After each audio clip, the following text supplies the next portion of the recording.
serta bantuan hukum. Mari kita. Jadi saya akan membacakan materi tentang pengertian, kedudukan dan peran, tugas dan fungsi penasihat hukum.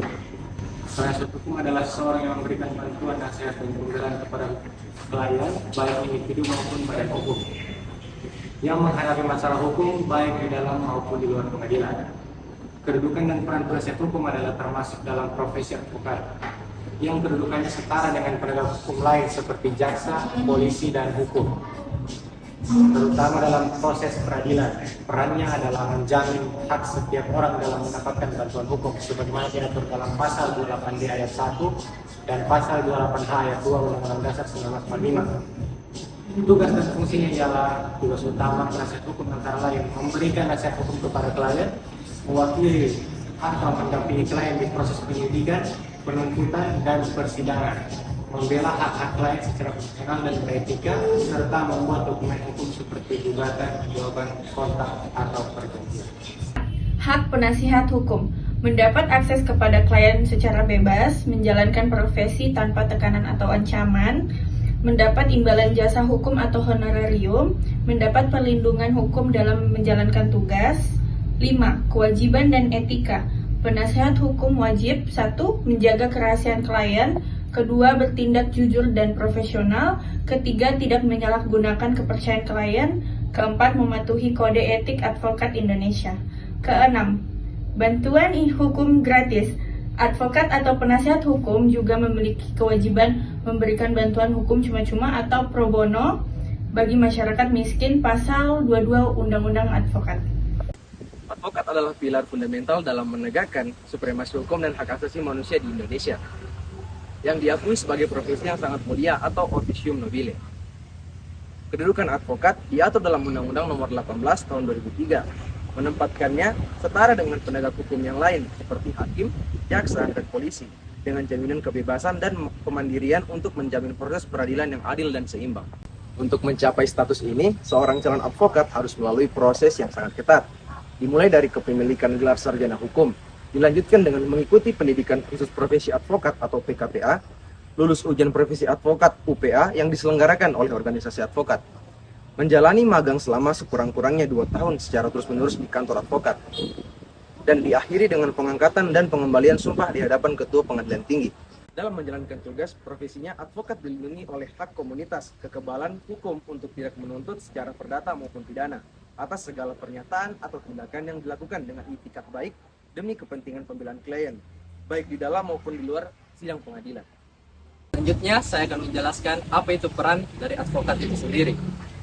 Advokat tidak hanya terbatas pada pembelaan di ruang sidang atau litigasi, melainkan memiliki peran yang semakin penting dalam ranah non-litigasi.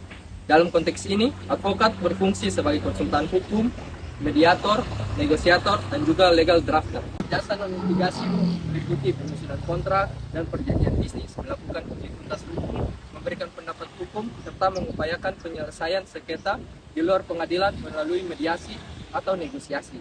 Peran ini ditekankan untuk mencapai penyelesaian sengketa yang lebih cepat, efisien, dan bersifat win solution, sekaligus mengurangi beban perkara di pengadilan. Selain memiliki peran, advokat juga memiliki kewajiban yang harus dipenuhi.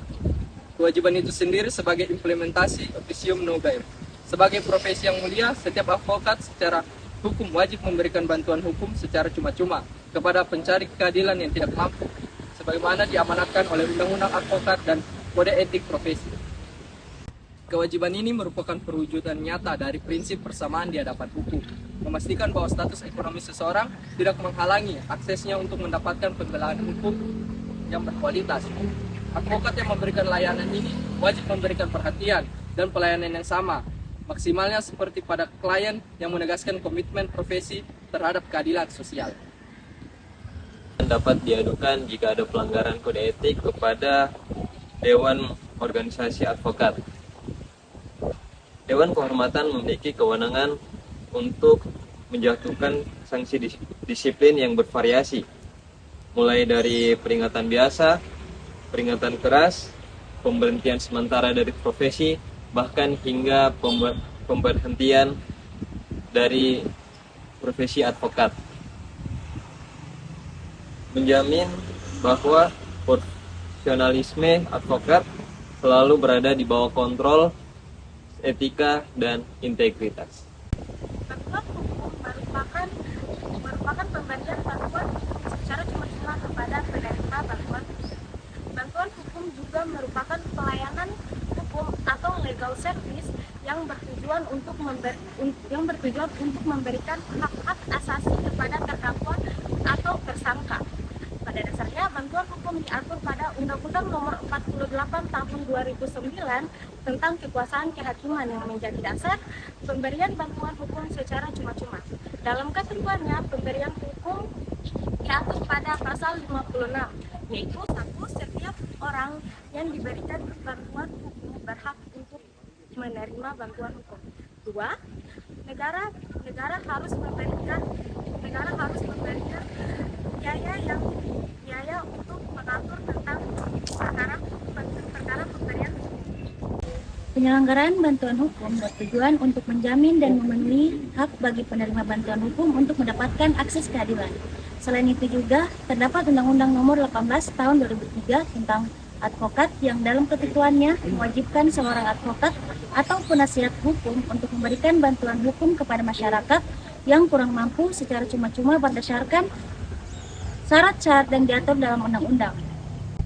Pemberian bantuan hukum itu sendiri diatur dalam Undang-Undang Nomor 16 Tahun 2011 tentang bantuan hukum yang menjadi dasar bagi negara untuk menjamin warga negara, khususnya bagi orang atau kelompok orang miskin untuk mendapatkan akses keadilan dan kesamaan di hadapan hukum.